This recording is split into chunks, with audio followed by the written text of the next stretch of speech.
UP में Mujahideen army पर शिकंजा कसा जा रहा है। कसने के साथ ही योगी फोर्स अब उनके हर जिहादी प्लान को फेल कर रही है। और इसी बीच यूपी एटीएस ने मुजाहिदीन आर्मी के मास्टरमाइंड रजा के पास से काली डायरी बरामद की। तो डायरी में क्या लिखा है आप देखिए जरा। इस डायरी में लिखा कि हमारी कौम खतरे में, कई तरह के कोड का इस्तेमाल किया गया। इसके 7वें पन्ने में लिखा गया कि हमारी कौम खतरे में है, जिहाद के लिए मुसलमान हथियार चलाना सीखें। कुछ पन्नों पर कोडवर्ड शब्द लिखे गए जिसमें हिंदू धर्मगुरुओं को काफिर का कोडवर्ड दिया गया। इसके अलावा हथियार इकट्ठा करने को कोड भाषा में दावत का इंतजाम करना लिखा। ये सभी कोडवर्ड व्हाट्सएप ग्रुप के ही कुछ मेंबर्स को दिए गए थे जो डायरी में लिखे मिले हैं। केरल से पकड़े गए मुजाहिदीन आर्मी के सरगना रजा के पास से काली डायरी मिली जिसमें कोड वाले खेल को योगी फोर्स ने फेल कर दिया। इस डायरी में हिंदू धर्मगुरुओं को काफिर कहा गया। उन्हें मारने के लिए रजा युवाओं को भड़काता था, इसके लिए कोड वर्ड का इस्तेमाल करता था।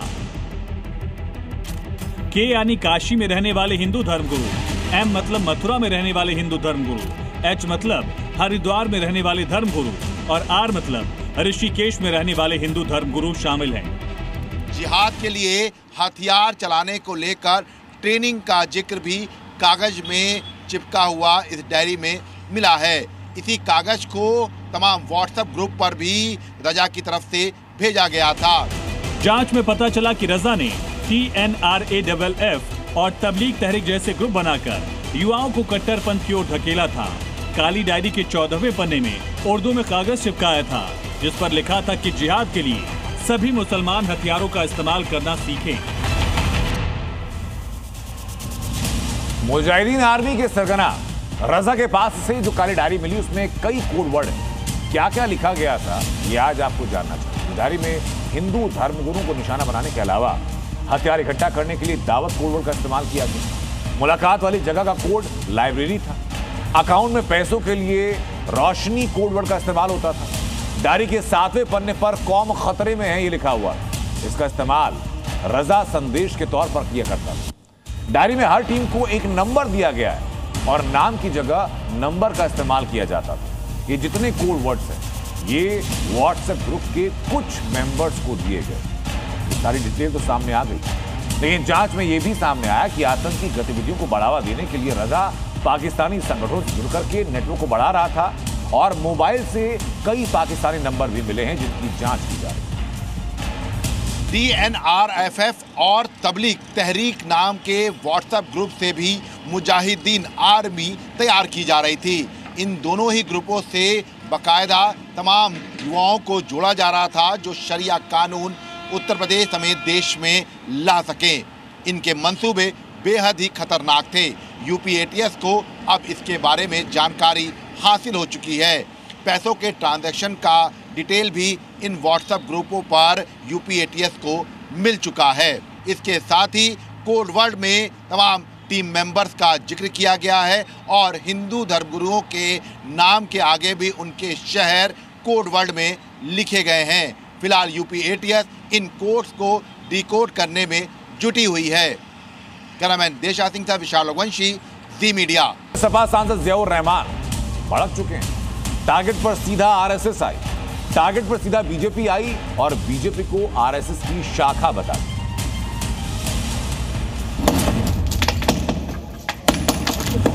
योगी सरकार संभल का कायाकल्प कर रही है। इसके लिए अवैध इमारतों को बुलडोजर से गिराया जा रहा है, चाहे वो अवैध मस्जिद हो या फिर कोई भी अतिक्रमण, सब हटाया जा रहा है। लेकिन योगी सरकार के एक्शन से संभल से एसपी सांसद जियाउर रहमान बर्क बीजेपी और आरएसएस पर भड़क गए कि हर धार्मिक स्थल के नीचे आप मस्जिद के नीचे शिवलिंग को नहीं ढूंढो, लेकिन उसके चंद लोग जो है लगातार उस चीज को मुद्दा बना के कर रहे हैं। यही नहीं, बर्क ने कहा कि कुछ लोग धर्म के नाम पर देश को बांटने की कोशिश कर रहे हैं। ऐसे लोगों का बहिष्कार होना चाहिए। अगर आरएसएस संस्था है और बीजेपी उसकी एक शाखा है, मैं तो यही कहूंगा तो काम वो करो जिससे कि देश की तरक्की हो और आने वाली नस्लें याद करें। फिलहाल यूपी में योगी सरकार का मैसेज क्लियर है, अवैध जो भी है सब रहेगा, किसी को बख्शा नहीं जाएगा। वहीं यूपी की योगी फोर्स फुल एक्शन में। नवरात्रि के 9 दिनों में उत्तर प्रदेश पुलिस की दुर्गा शक्ति भी अपनी ताकत दिखा रही थी। तो वहीं यूपी पुलिस के जवान विजयदशमी के बाद भी अब आराम की मूड में नहीं। अलग अलग जिलों में 12 घंटों के अंदर 6 एनकाउंटर हुए, जिसमें अपराधियों के बीच में दहशत। दशहरा बीत गया है, मगर योगी फोर्स का अपराध रूपी रावण का दहन खत्म नहीं हुआ है। महानवमी और विजयदशमी के बाद भी योगी फोर्स लगातार एनकाउंटर में जुटी है, जिसकी तस्वीरें प्रयागराज और आजमगढ़ से लेकर गाजियाबाद तक दिखी। प्रयागराज के नैनी इलाके में यूपी पुलिस की 2 बदमाशों के साथ मुठभेड़ हुई, जिसमें एक के पैर में गोली मारकर तो दूसरे को घेर कर गिरफ्तार किया गया। इनके पास से तमंचा, कारतूस और बाइक बरामद हुई है। वहीं आजमगढ़ में योगी फोर्स ने 25,000 के इनामी अपराधी आदिल को मुठभेड़ के बाद गिरफ्तार कर लिया। आदिल पर 30 से भी ज्यादा आपराधिक मामले दर्ज हैं। दिल्ली बॉर्डर से सटे गाजियाबाद में भी पुलिस ने 2 शातिर बदमाशों को दबोच लिया। बाइक पर सवार इन दोनों अपराधियों ने पुलिस पर फायरिंग भी की, जिसके जवाब में योगी फोर्स ने एक अपराधी को गोली मारकर पकड़ लिया। रामपुर में रेप के आरोपी गुलफाम को पैर में गोली मारकर गिरफ्तार किया गया। गुलफाम पर रेप पीड़िता के पति को धमकाने का भी आरोप है। 5वां एनकाउंटर सीतापुर में हुआ, जहां एटीएम फ्रॉड करने वाले 4 अपराधियों को पकड़ा गया। इनके पास से 80 एटीएम कार्ड के साथ साथ 40,000 नकद भी बरामद किया गया। बरेली हिंसा के एक हफ्ते के बाद आज फिर जुमे की नमाज हुई, लेकिन बीते कुछ दिनों में जिस तरीके से उत्तर प्रदेश पुलिस ने पत्थरबाजों का इलाज किया, नतीजा ये रहा कि उत्तर प्रदेश में बरेली समेत सभी जिलों में एकदम शांति रही और हिंसा फैलाने वाले कहीं छुपे रहे। ये 6 तस्वीर जरा आप देखिए, बरेली, कानपुर, फर्रुखाबाद, मुरादाबाद, मुजफ्फरनगर और अमरोहा की तस्वीर। हर जगह शांति नजर आई है और ये नतीजा है उत्तर प्रदेश पुलिस की उस कर्मठता का, उस सतर्कता का। बरेली वो जगह जहां पिछले हफ्ते उपद्रवियों ने सड़क पर हंगामा किया था, भीड़ कड़ी सुरक्षा के बीच पूरी तरह से गायब दिखाई पड़ी। कानपुर में कड़ी निगरानी के बीच जुमे की नमाज अदा की गई। फर्रुखाबाद में संवेदनशील इलाकों में चप्पे चप्पे पर पुलिस बल तैनात नजर आया। मुरादाबाद में भी अलर्ट पर पुलिस रही और लगातार गश्त लगाती है।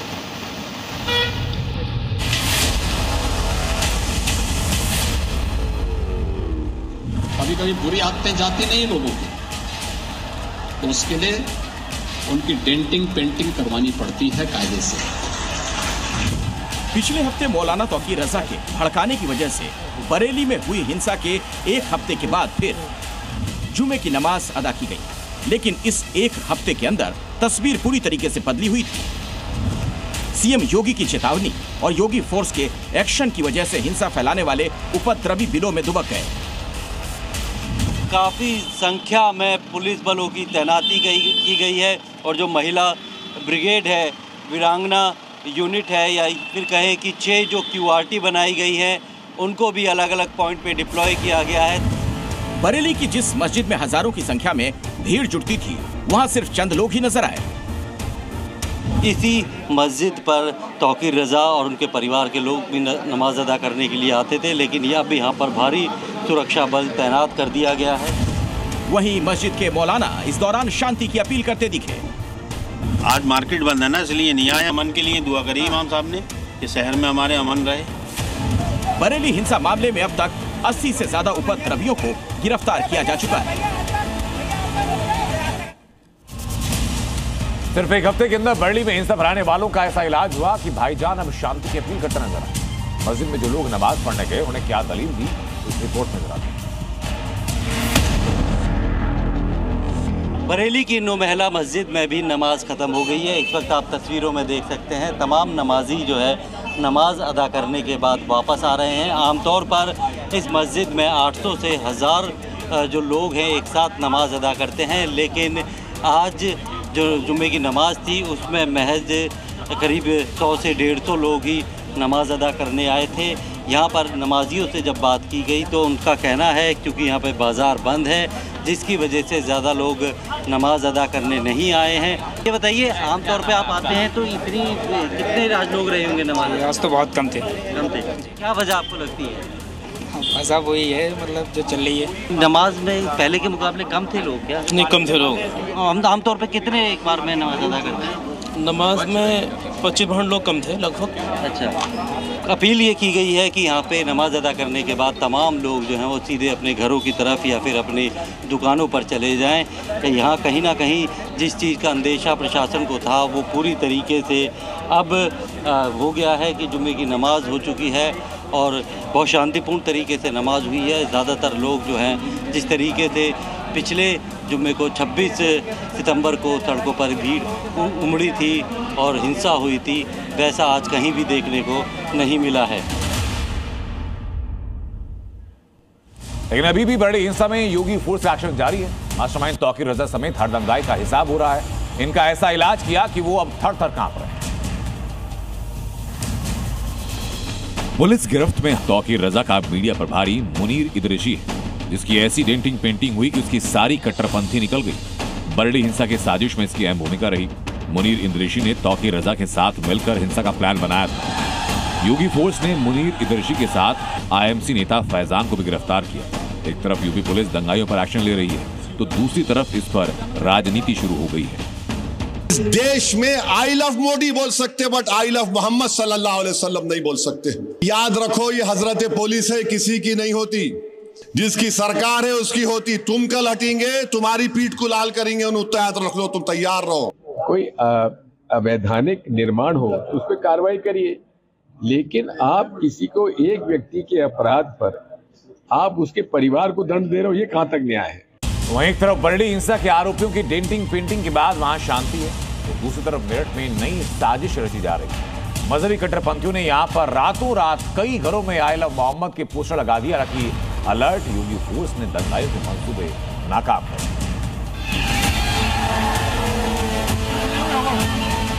आई लव मोहम्मद विवाद पर 26 सितंबर को जुमे की नमाज के बाद दंगाइयों ने बरेली को हिंसा की आग में जलाने की कोशिश की थी।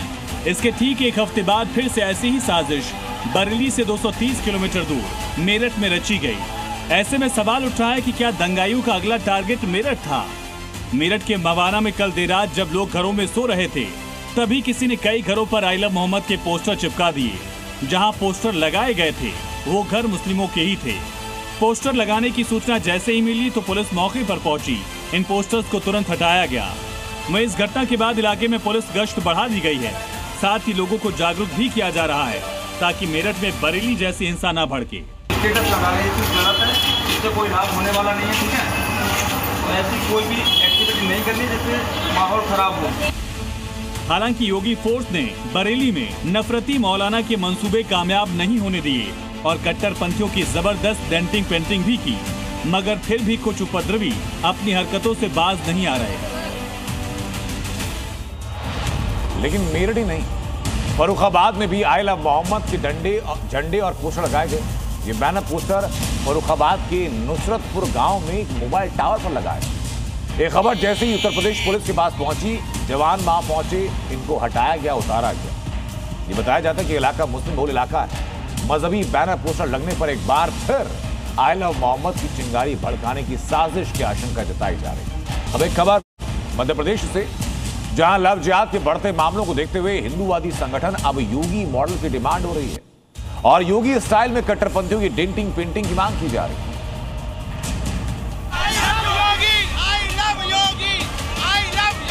भोपाल में हिंदूवादी संगठन के कार्यकर्ता आई लव योगी कहते हुए सड़कों पर उतरे और योगी तुम लठ बजाओ, हम तुम्हारे साथ हैं का नारा लगाया।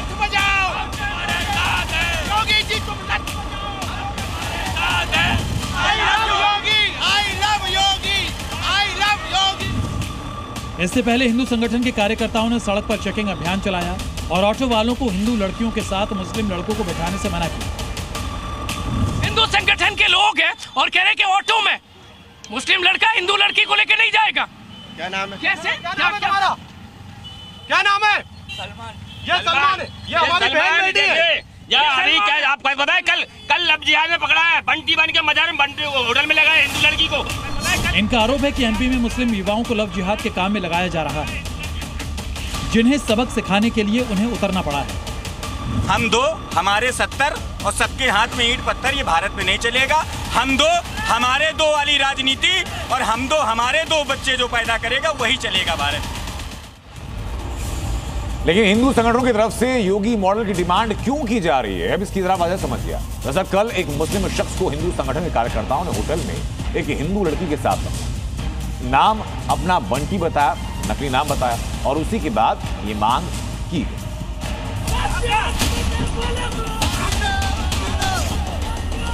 ये वाकया भोपाल के हबीबगंज थाना इलाके का है, जहां एक होटल के कमरे में हिंदू लड़की के साथ मुस्लिम जिम ट्रेनर मजहर खान को पकड़ा गया, जिसके बाद हिंदू संगठन के कार्यकर्ताओं ने मजहर खान की पहले जमकर पिटाई की और फिर पुलिस के हवाले कर दिया।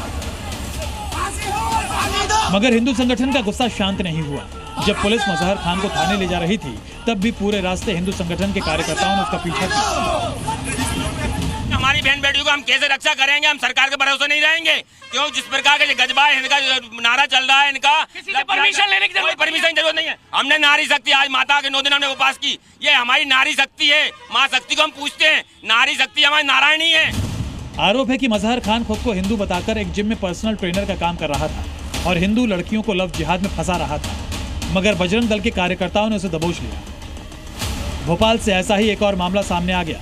हिंदू संगठन के कार्यकर्ताओं ने एक होटल पर दबिश दी जहां एक हिंदू लड़की के साथ अफजल नाम के शख्स को पकड़ा गया। उधर जेएनयू में दशहरे पर रावण दहन को लेकर बाबारक से हुई।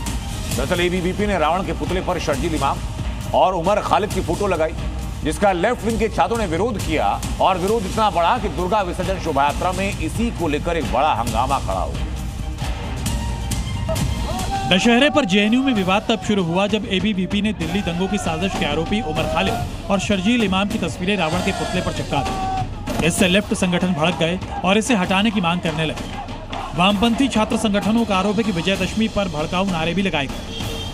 ये बवाल यही नहीं थमा। एबीवीपी का आरोप है कि दुर्गा प्रतिमा विसर्जन यात्रा के दौरान लेफ्ट के छात्रों ने पथराव किया और चप्पलें फेंकी। एबीवीपी ने कहा कि ये केवल एक धार्मिक आयोजन पर हमला नहीं बल्कि विश्वविद्यालय की उत्सव परंपरा और विद्यार्थियों की आस्था पर सीधा प्रहार है। इतनी घृणित घटना इन लेफ्टिस्टों ने यहाँ पे किया है, इस कैंपस में किया है। इनका चरित्र जो पहले से रहा है, महिषासुर दिवस ये लोग यहाँ पे मनाते थे, माँ दुर्गा का अपमान इन्होंने यहाँ पे किया है, भगवान श्री राम का पुतला दहन तक इन्होंने किया है।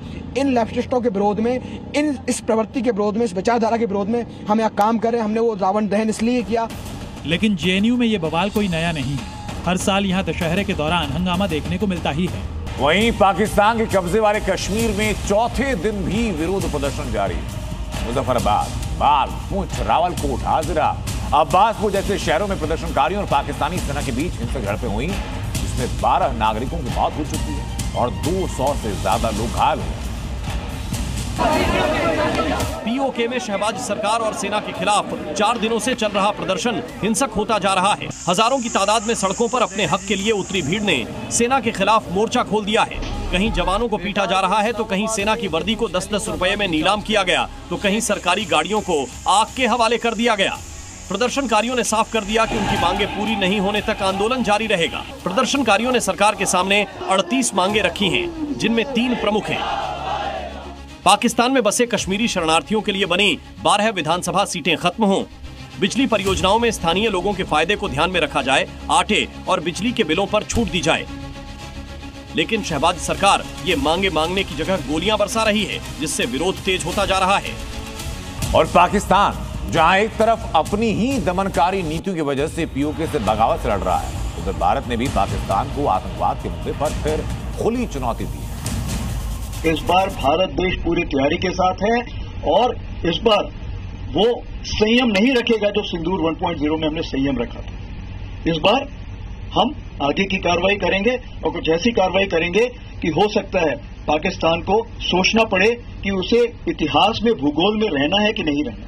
तो आप अपनी पूरी तैयारी करके रखिए और अगर परवरदिगार चाहेंगे, भगवान चाहेंगे, वाहेगुरु चाहेंगे तो बहुत जल्दी ही आपको मौका मिलेगा। पाकिस्तान के दमनकारी रवैये और इन क्षेत्रों से संसाधनों की संगठित लूट का स्वाभाविक नतीजा है